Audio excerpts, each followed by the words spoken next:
Pluck. അയ്യോ, ഹോ, പേടിച്ചു പോയി. ഒരു തവള ചാടിയത് കണ്ടാണോ താൻ പേടിച്ചത്? ഈയിടെയായി തനിക്ക് പേടി വളരെ കൂടുതലാ. അതിനല്ലേ ആന വിചാരം. ആന വിചാരമോ? ആനയെക്കുറിച്ചുള്ള വിചാരമാണോ? അല്ല, ആനയാണെന്ന വിചാരം. നമ്മൾ ഒരു ആനയാണെന്ന് വിചാരിച്ചാൽ എല്ലാ പേടിയും മാറും. സിംഹത്തെ കണ്ടാൽ പോലും നമുക്ക് പേടി തോന്നില്ല. നമ്മൾ ആനയല്ലേ, സിംഹം സൂക്ഷിച്ചേ പെരുമാറൂ. ആ വിചാരം സിംഹത്തിനും വേണ്ടേ? അതിന് നമ്മൾ വേറെ പ്രശ്നത്തിനൊന്നും പോകുന്നില്ലല്ലോ. ഞാനൊരു ആനയാണെന്ന് വിചാരിച്ച് ഒരു സൈഡ് വഴി അങ്ങ് പോകും. വിചാരം മാത്രം മതി. നമുക്ക് ധൈര്യം കിട്ടിയാൽ പോരെ.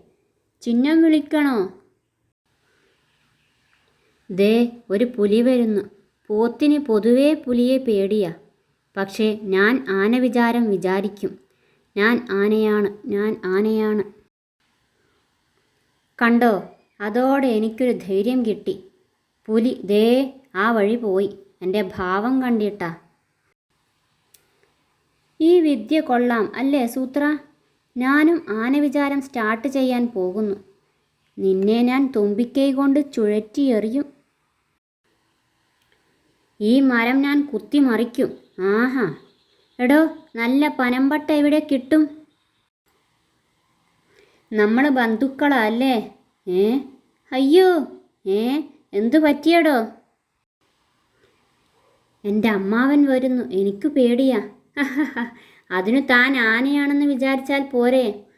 അതു ഞാൻ വിചാരിച്ചു. അപ്പോഴാ ഓർത്തത്, ആനയുടെ അമ്മാവനും ആനയല്ലേ.